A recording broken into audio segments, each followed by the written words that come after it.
We now join Rashida Lucas and T.P. Lucas as Judge Lynn hears their case. Mr. Lucas, you have brought Mrs. Lucas here to court in order to recover either your 2000 Camry that you said you upgraded or the value of the upgrades that you put in the Camry that you say she took. And I know that you're wearing sunglasses, which usually is not permitted in a courtroom, but I understand that you have an eye issue, glaucoma, and the lights are bothering you. Mr. Lucas, I'm going to start with you. Why don't you tell me how we got here and why it is you've needed to come to court to get this car back?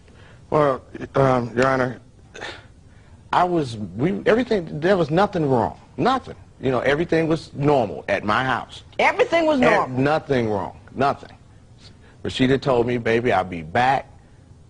And she left, you know, this was back in November. Mrs. Lucas, Mr. Lucas says you had a great relationship. Yes, we had a wonderful relationship. Why don't you tell me what was wonderful about it? It was wonderful. We were like best friends. I believe, you know, he's my soulmate. Everything was fine except... Except? He was too nice.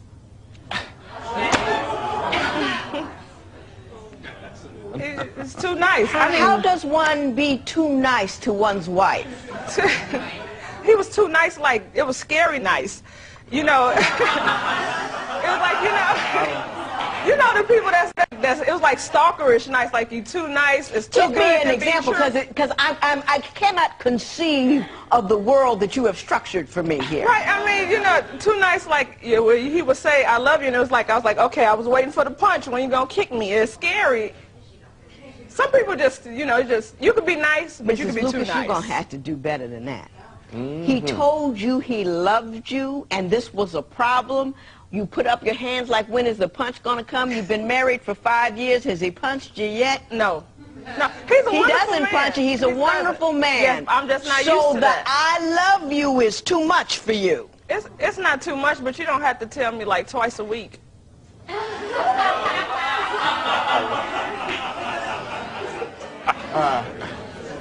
Can't figure that. So if I found you a brother that would run around on you, call your names, and smack you upside the head, you'd be in heaven. No, he don't have to call me names or smack me, but... He can run around on you. No, not that either, but... What do you want from a man, Mrs. Lucas? Yes. I mean... She told me that's what she wanted. What did she tell you she wanted? Well, she told me she wanted somebody to cherish her and don't run around on her. You know, all the things that a good man and a good woman should want out of each other. We agreed that because I had been married before, and my ex-wife, oh my goodness, she scared me. If I ever did it again, it was going to be better than any other marriage, and I made the promise for keeps. It wasn't to be playing around, you know, and if nothing's wrong, where are you going?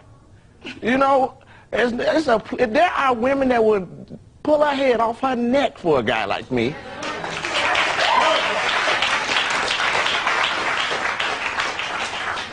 I'm going to ask you one more time. He made me gain weight. Okay, how did he make you gain weight? Because, I mean, now the man can cook. Brother can throw down. But he cooked 4-course meals for breakfast, lunch, dinner. 2 o'clock in the morning, if I was hungry, he wouldn't fix me a sandwich. This man would make a whole meatloaf, potatoes, a gravy, vegetables, a big stupid cup of Kool-Aid. I go to sleep right on that. Get up in the morning, he done fixed French toast, pancakes, grits, biscuits. So now I'm laying on food on top of the food I just laid on a couple of hours ago. So your complaint is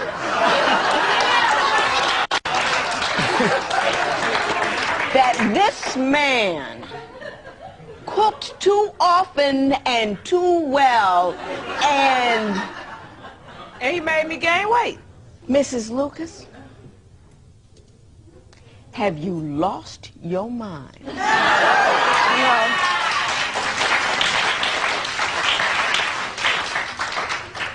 I have women coming in here whose men are leaving them because they got too heavy. You got heavy based on his... They won't cook, they won't clean, they won't pick up the house, they're controlling, they're unkind. You have got a guy who cooks for you. You have got a guy who doesn't care what size you are. You have got a guy who, who tells you that he loves you without being prompted or looking for sex, and you're telling me that you want to leave him because he treats a good black woman, which we're going to have to qualify, like good black women, a queen ought to be treated. And what you're doing is taking a very I am a self-centered individual, and I don't appreciate what a man has brought to my table, so I'm going to make up some stupid reason to say what it is stupid. And I very rarely say that about anybody. Do I, Joe? I don't say things are stupid. Very rarely, because people have odd points of view. That's okay.